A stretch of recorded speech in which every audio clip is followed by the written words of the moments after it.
Totoo nga ba itong isla ng mga multo? Uy, nakakatakot palang ano dito, nakakatakot palang puntahan dito. Itong isla ng mga multo. Itong isla na to, nababalot pala ng kababalaghan ito. Kung merong isla ng mga isla ng mga wild animals, merong isla ng mga kumakain ng mga buhay na tao, yung tinatawag nilang yun, nalimutan ko yun. Yung mga igurot na yung kumakain sila ng buhay na tao. So, meron ding isla ng mga multo. Mula kay Pinoy Mystery Channel, kung bago ka pa lang sa channel niya ay mag-subscribe ka nga, at huwag mo na rin kalimutan i-click ang notification bell para lagi kang updated sa mga video na i-upload niya, at mag-subscribe ka na rin sa channel ko, Pinoy Mystery Channel, at huwag mo na rin kalimutan i-click ang notification bell para lagi kang updated sa mga bagong reaction video na i-upload ko araw-araw. Nakakatakot itong itong isla ng mga multo. Kung pumunta ka dito, kailangan may marunong kang magdasal dito para malayo ka sa mga masasamang espiritu dito. So, hindi ko alam kung totoo bang kwento ito, totoo ba tong isla ng mga multo, o haka-haka lang. So, hindi ko pa to napapanood tong buo ng video ito, at panoorin natin to mga kapatid, at bibigyan natin ng reaction video mga kapatid. So, wala na tayong hinihintay mga kapatid, simulan na natin.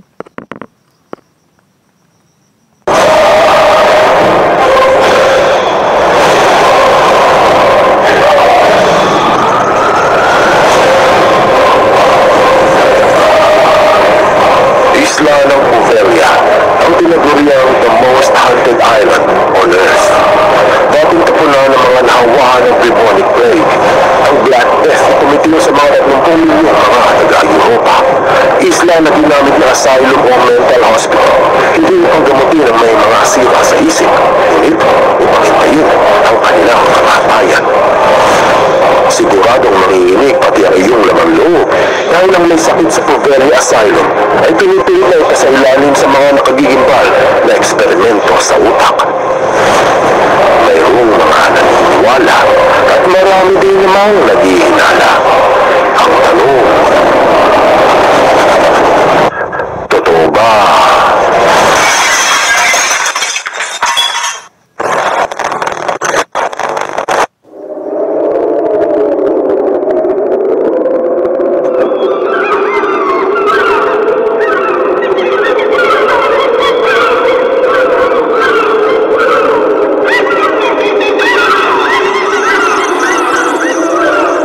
Bandang taas ng bansang Italia, nasa sakupan ng Venice, isang maliit na isla na mahirap makita sa mapa.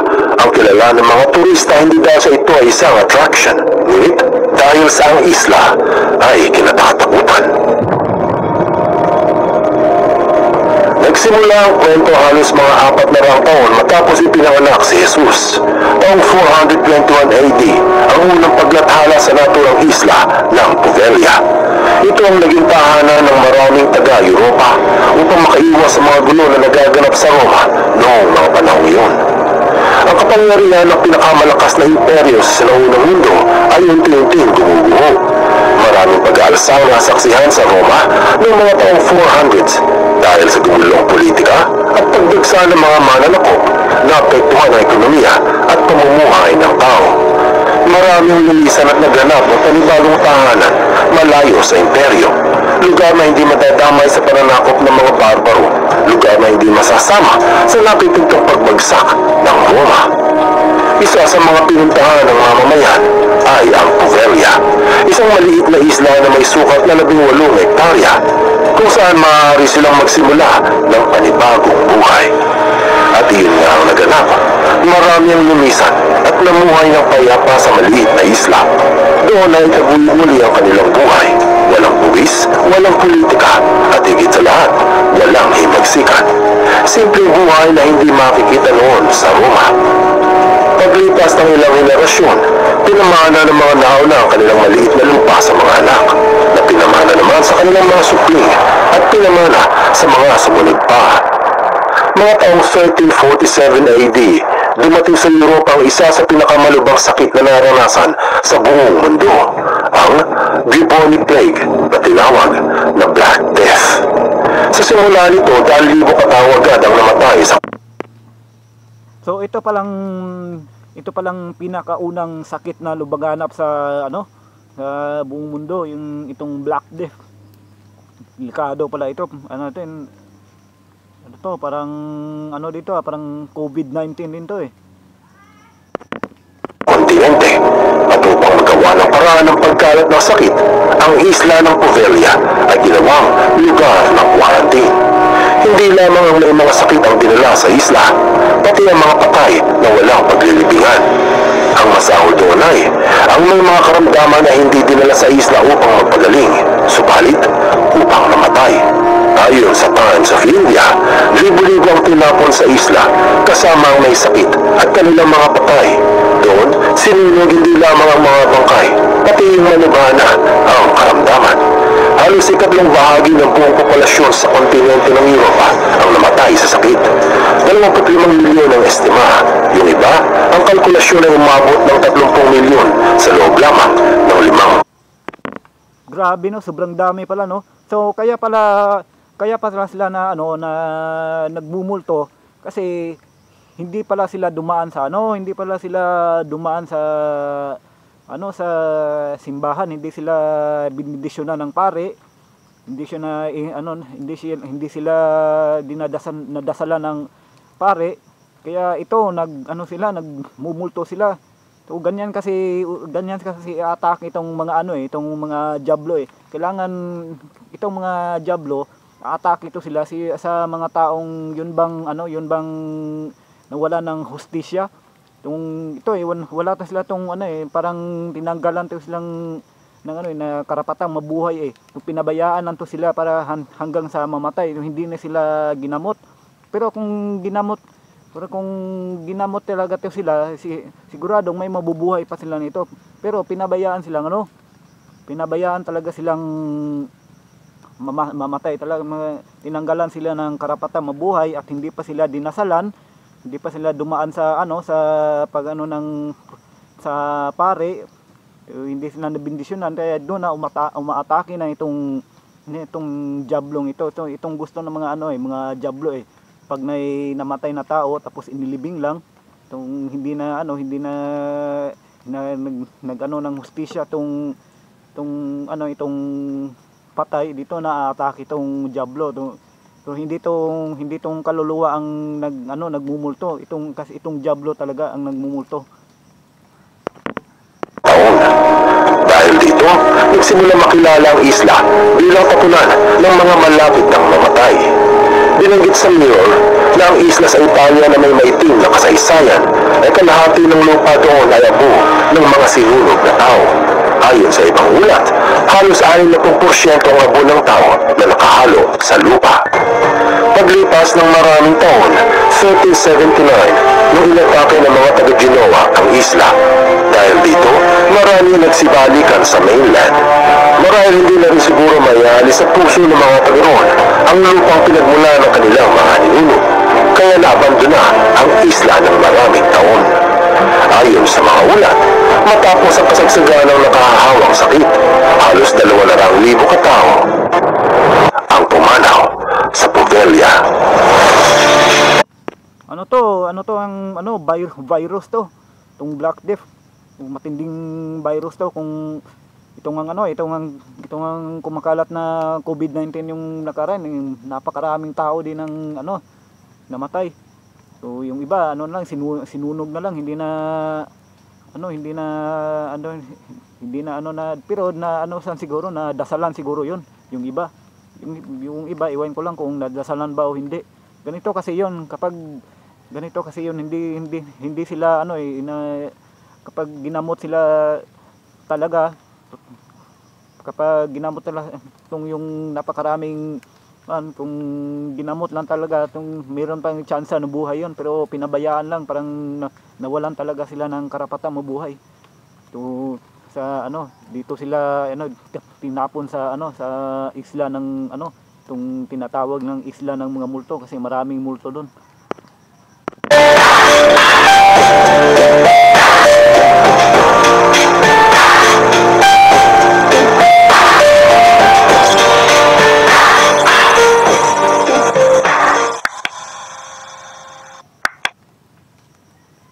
Bakit tinawag itong pinaka-haunted na isla sa buong mundo?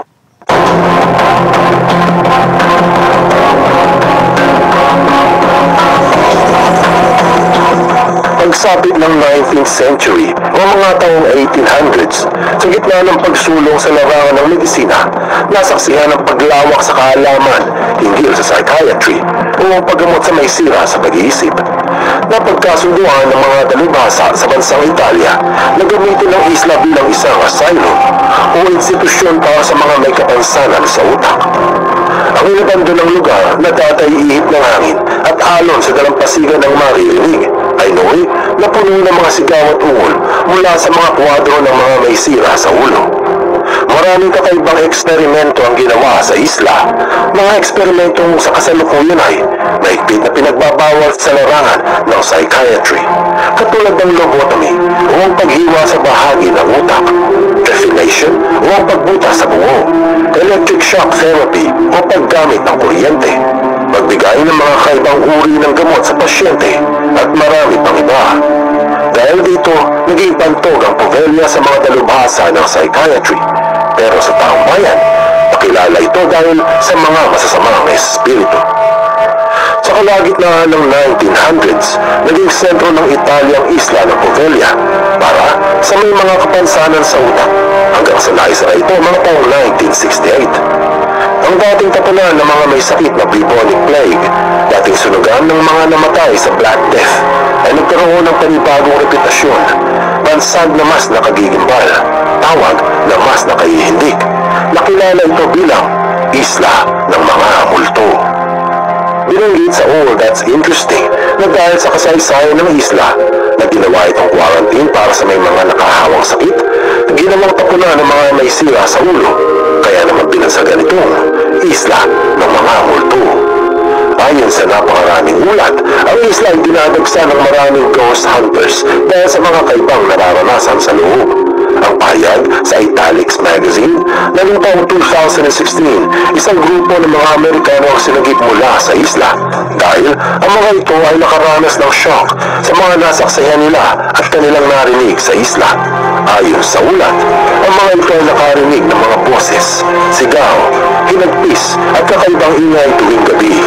At sinabi rin na nasukat ang isang electromagnetic field na nakabalot sa isla kahit na walang kuryente. Ang kwento naman sa Moon Mausoleum na makikita minsan sa isla ang isang batang babae na tinawag nilang Munting Maria. Ayon sa pahayag, kahit na hindi lumalapit ang mga mangingisda sa isla, imposibleng hindi marinig ang mga sigaw at mga ungol, pati ang kampana sa mataas na tore, kahit na walang kampana sa itaas ng gusali. Ilan lamang ang mga ito sa mga paranormal na nasasaksihan ng marami mula sa Isla ng Mga Multo. At kung magre-research sa Google, mababasa ang napakaraming kwento hinggil sa pinaka-haunted na isla sa buong mundo. Sinabi sa Time Magazine na noong taong 2014, binibenta ng kinauukulan ang tinaguriang The Most Haunted Island on Earth. Kasama na ang lahat ng mga gusali at sira-sirang kagamitan na matatagpuan sa isla. Sa kasalukuyan, pinagbabawal ng mga otoridad ang pagbisita ni naman sa isla ng Poveglia. Walang sasakyan ang pinapayagan sa paligid ng isla. Ganun pa man, sa kabila ng pagbabawal, marami pa rin nagpupuntahan upang patunayan ang mga kakaibang nagaganap doon at upang mabigyan ng katotohanan ang sabi ng mga taga-roon na kapag ang isang masamang tao ay namatay, bumabangon ito sa isla ng Poveglia. Anong aral ang mapupulot dito?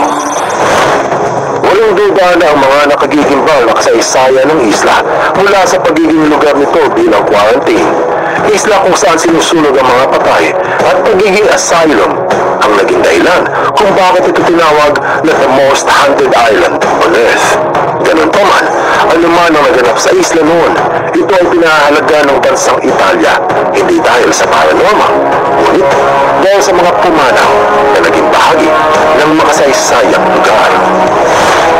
Buksan mo ang iyong isip at hayaang lumalim pa ng lubusan ang iyong pangunawa sa mga kasaysayang katutulutan ng maraming aral. Tandaan, katotohanan ng susi sa tunay na kalayaan. So kasi nga nag-ano sila dito sa isla ng mga Povilla, isla ng Povilla. Ito tapunan pala ito ng mga isla ng mga baliw na may mga sakit sa utak.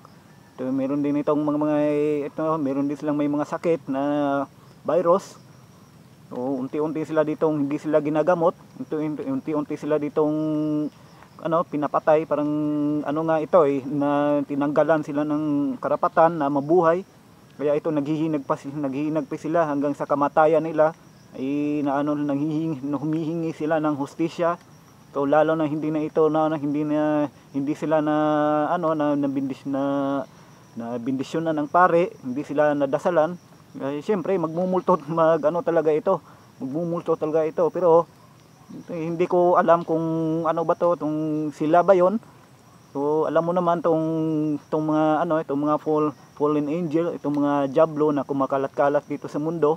Itong gusto nila, itong taong na kapag namatay na hindi na makarumal-dumal ang sinapit, namatay tapos hindi siya na bindisyonan, na dasalan.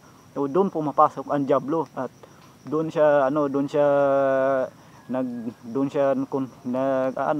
kunwaring siya yung taong yun, yung nagpapakita sa kanyang mga pamilya para kasi ito sinungalingan ito talagang itong nakasulat sa Biblia na hindi totoo yung itong mga multo talaga na yung kapag namatay yung mga pamilya mo at ay babalik sila at magpapakita sa iyo. So hindi na yun na yun sa Biblia na hindi totoo yun, kasi nga kapag namatay ang isang tao na dumaan sa pagdarasal, kahit tubanan pa rin sa pagdarasal na bindisyonan pa yan. So dalawa lang ang mapupuntahan yan. Kung makasalanan siya, doon siya sa Hades. Kung mabuti siyang tao, doon siya sa langit. So hintayin, pero sabi nga sa Bible namatay ngayon na mga tao ngayon ay ang kanilang kaluluwa ay nandyan pa sa katawan nila. Nandyan pa talaga sa katawan nila hanggang sa kahit maagnas sila, nandyan pa rin ang kanilang kaluluwa. Hindi sila nagpapakita sa mga pamilya nila. Itong magpapakita itong mga diablo talaga. Okay, so napakaganda na naman ng topic ngayon, mga kapatid. So about sa sa nakakatakot na ito na isla ng Povilla, itong tapunan ng mga may sakit. Kaya tinatawag itong isla ng mga multo. So yan lang ating reaction video ngayon, mga kapatid, at magbabalik tayo sa susunod nating bagong reaction video na kapupulutan natin ng aral. Medyo nabubulol ako, mga kapatid. Kapupulutan natin ng aral, mga kapatid, at salamat sa inyong panonood at God bless po. Peace out.